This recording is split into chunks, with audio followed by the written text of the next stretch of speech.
Sawa, tuhame hapo kwenye turejea kwenye mechi ambayo iko mbeleni pia kati ya Al Masry ya Simba.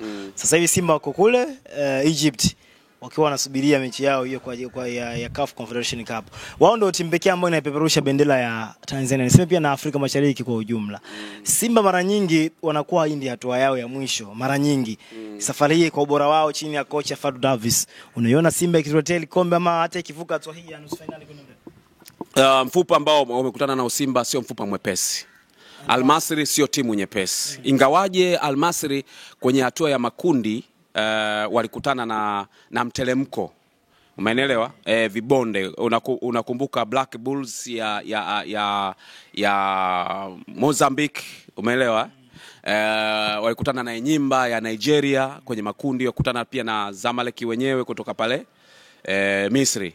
Kwa hiyo hata ulivyokuwa unaona ile kundi lao la Al Masry, ulikuwa unamuona Zamalek, unamuona Al Masry, unaona hawa ndo wanaenda. Kwa sababu ukiangalia ligi ya Misri na ligi yetu hapa, Simba utamfunga Dodoma goli 6, Simba utamfunga Suni goli Coastal Union goli 3 bila, utamfunga Namungo, utapambana Azam, lakini tukija kwenye quality ya timu ya ligi, ukienda Misri, ukikutana labda na El Ahly, sio Al Ahly, El Ahly.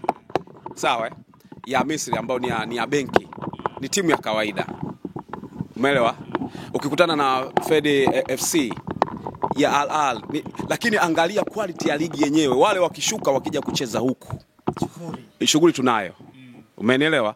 Kwa hiyo ukiangalia Al Masry sasa hivi kwenye ligi ya Misri, tayari wao wamejibandika title yao kuwa nafasi ya 4. Yaani ikitoka Al Ahly, Zamalek, Pyramids wao nafasi ya 4. Umeelewa? Nafasi ya 4. Wana uhakika wa kwenda kushiriki mashindano ya kimataifa kwa sababu ya ubora wao. Hauoni kama wao ni wa 4, Simba huko unajua ni namba 1 huko. Tunasema ni 1 2 wanaigombea. Hivi msimu uliopita ya Simba ilikuwa na nafasi ya ngapi? Simba ilikuwa nafasi ya 3. Unajua tutasema mengi sana.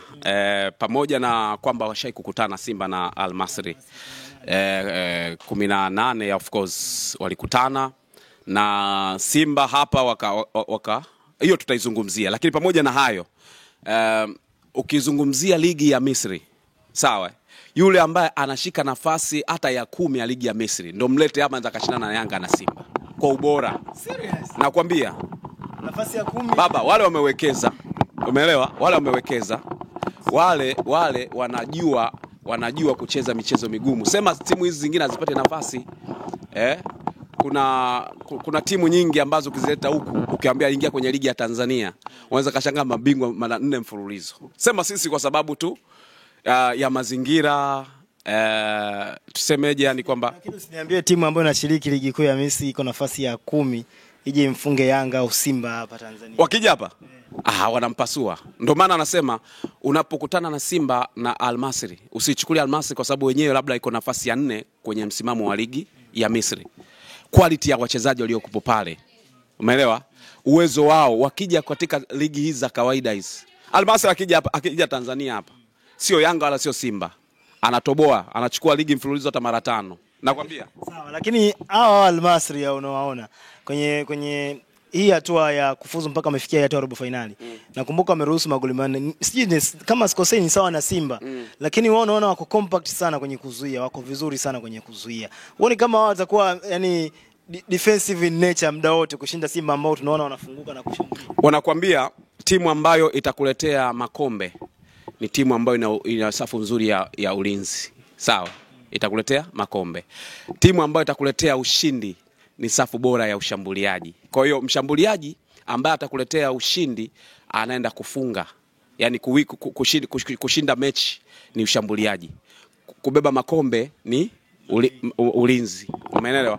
Kwa maana hiyo ubora wa ushambuliaji wa Simba, hebu ufikirie, unamzungumzia Mkwala, unamzungumzia Ateba. Forward. Ukikutana na mabeki ambao wanajua kukaa kwenye njia na kuzuia mikimbio na akili zote ambazo wamezifuatilia, Simba inawezekana asipate goli. Lakini wana Mpanzu Kibisawala, mzee wa kufungua vilivyofunga. Sio Mpanzu tu huyu. Mzungumzie pia na Kibu Dennis Mkandazi. Sawa. Kibu ni miongoni mwa wachezaji ambao wanaogopa Afrika sasa hivi. Ni miongoni ambao Ukizungumzia safu ya ushambuliaji kutoka pembeni, Kibu Dennis ni mmoja kati ya wachezaji wazuri sana, na ukimwongezea Mpanzu ni mchezaji ambaye kwa sasa hivi anaiongezea ubora safu ya ushambuliaji wa Simba. Na sasa hapo ukimleta na Ateba, sawa au Mkwala, wanasaidia na hao watu, na nyuma yake kukiopo na mtu ambaye anaongoza kwa ufungaji wa magoli Tanzania, ambaye Ahua Chaza Ahua, umeelewa? Lakini unapokutana na timu ambayo inajilinda vizuri, Simba bado hawana mbinu sahihi ya kushinda zaidi ya kutokea pembeni, kumtegemea Kibu Dennis, kumtegemea Mpanzu ambaye ataingia ndani. Wengi hapa katikati, hata Ahua mwenyewe akikutana na timu ngumu za ambazo ziko compact, alafu ambao mabeki ambao wanajua kucheza na space, afu na mtu, unajua kuna kucheza space na kucheza na mtu, hawana ujanja. Kwa hiyo ni timu ambayo mimi naiona Al Masry ana nafasi kubwa sana kuliko Simba. Ukiachana na historia ambayo inaionyesha Al Masry ikicheza na Simba na ikipenya mbele ya Simba. Umeelewa? Dimba la Mkapa tunakumbuka walitoka kwa kufungana magoli 2-2. Historia inakwambia watu gani wa upande wa Simba walikuwepo. Kina Emmanuel Okwe wapo, kina Kotei wapo pale. Kina Kwasi, unamkumbuka? Asante Kwasi. Umeelewa? Sasa watu kama hao walishinda goli 2 hapa, lakini zote zitokana na matuta. Sawa wameingia kwenye boxi na nini, lakini ni matuta. Okwi alikuwa anafanya pressing kali sana, na hiyo penalty yenyewe itokana na Okwi. Kuna beki ambao alisababisha ile faulo ya kwanza, alionao kwenye faulo ya kwanza dakika kama ya 6 hivi, akaja kunawa tena dakika ya kama 74 hivi, akaja kunawa wakati Emmanuel Okwi anawapelekea moto kwenye eneo lao. Lakini Simba tusisahau walipata penalty ndio zikapata goli 2. Wale jamaa walipata penalty 1 na goli 1. Kuna mshambuliaji mmoja alikutana na mpira, kuna jamaa alikuwa na press pembeni, akapiga pasi, hajatua mzee kaunganisha nayo ikaingia ndani. Nakumbuka ni James Kotei alikuwa ndo anamkaba yule mchezaji. Yule mchezaji hakutaka hata kulemba kitu ndani. Kwa Simba hapa katoka kwa 2-2. Kule hawakufungana. Umeelewa? Sasa hapo utaona kabisa matokeo yaliyotangulia yanawapa nafasi Al Masry kupenya kwenye nafasi. Umeelewa? Ingawaje sasa kipimo cha Simba, ukianza kuangalia Simba kuingia kwenye hatua robo finali, Simba walikuwa na mfupa mgumu kuliko Al Masry, ambao walikuwepo na mfupa mgumu alikuwa ni Zamalek tu ambaye anatoka kwenye timu yake. Enyimba ni timu ya kawaida kwa sasa hivi. Black Bulls kutoka Msumbiji ilikuwa ya kawaida, umeelewa? Kwa wao tulikuwa tunaona wao wanapita, lakini kwa Simba ilikuwa unamwona anapita. Sfaxien ndio timu ambayo ilikuwa na historia kubwa kwa upande wa Simba kwenye magrupu, si ndio? Constantine pia alikuwa na historia nzuri naye kuliko hata Simba. Ingaje Simba currently, Simba ndio alikuwa na historia nzuri zaidi yao. Lakini ukiangalia nani kachukua makombe, huyu kachukua, huyu kafikia hatua fulani, ilikuwa ni kubwa sana. Bravo nao walikuwa ni timu ambayo ulikuwa naiweka mwishoni kabisa, na kweli imekuwa ya mwishoni. Lakini ukizungumzia Simba inapokutana na timu za Misri, si ndio? Kuna namna ambayo tunaweza kuibeba Simba, kwa sababu Simba shakutana na Al Ahly. Na kweli walionyesha mchezo mzuri kwenye AFL, unakumbuka vizuri. Dimba la Mkapa, unakumbuka? Simba walionyesha mchezo mzuri. Hata mchezo licha kwamba walifungwa, walikuwa 2-2 kule Misri, lakini walionyesha mchezo mzuri sana Simba. Tunaweza tukasema Simba kwa sababu walishacheza na kaka zao. Unajua kiumri hata uanzishaji wake, kwa maana Al Ahly wenyewe walianzisha mwaka 1907. Al Masry sio mkubwa kuliko yeye. Al Masry alianzishwa 1907.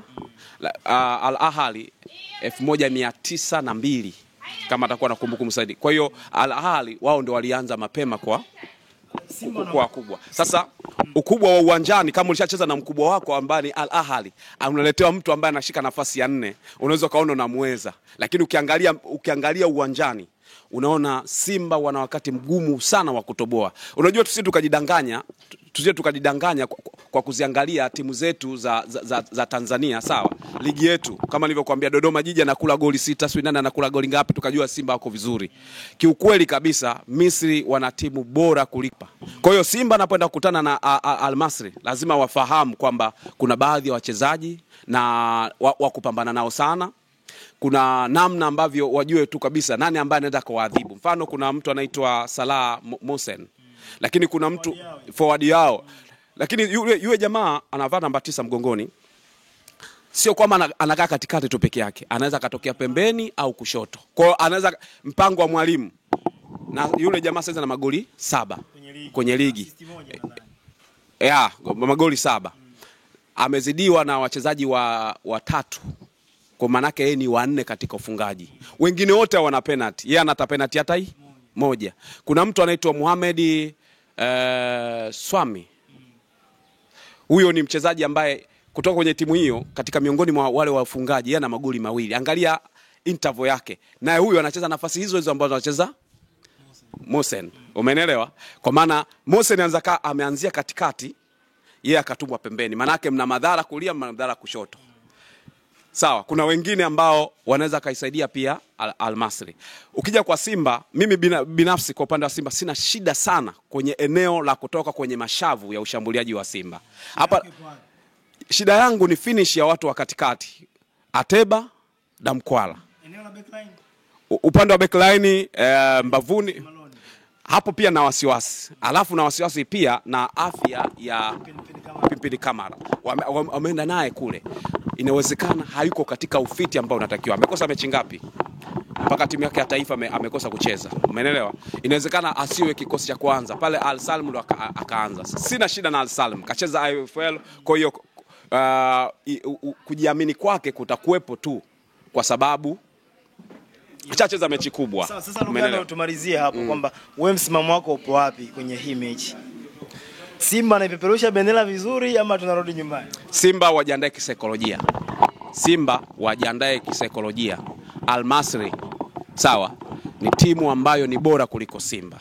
Al Masry. Kihistoria Simba washaye kufungwa, washaye kutolewa na Al Masry. Umeelewa? Kihistoria washaye kutolewa. Na Al Masry ni timu ambayo ina wachezaji bora sana kuliko Simba. Kwa hiyo Simba wajiandae kisaikolojia. Kama Simba wakipita wakimtoa Al Masry, Simba naona wanaenda finali. Simba akimtoa Al Masry wanaenda finali. Kwa Zamalek. Sasa hiyo finali ndio tutatuletea kumbukumbu ya mwaka 2003. Zamalek kama naye atatoboa vizuri, naamini atafika huko, atakutana kwenye finali. Lakini Simba wajiandae kisaikolojia. Na nikumbushe, unapokutana na timu ya Misri kwao, sawa inatakiwa kwanza jitahidi usifungwe. Yaani Simba wakienda kule wajitahidi wasifunge, wakashinde. Yaani kama sio kushinda Simba, basi wasifungane. Simba wasiruhusu goli. Si unanielewa? Wale jamaa wakija huko wana uwezo wa kufunga. Kwa hiyo Simba wanatakiwa wawe makini sana. Mimi naamini Simba kwa Al Masry, Simba inawezekana hapa ndo kituo chao cha mwisho. Wanarudia yale ya kina mwaka robo. Hapa inawezekana wasitoboe. Shukrani sana. Asante sana.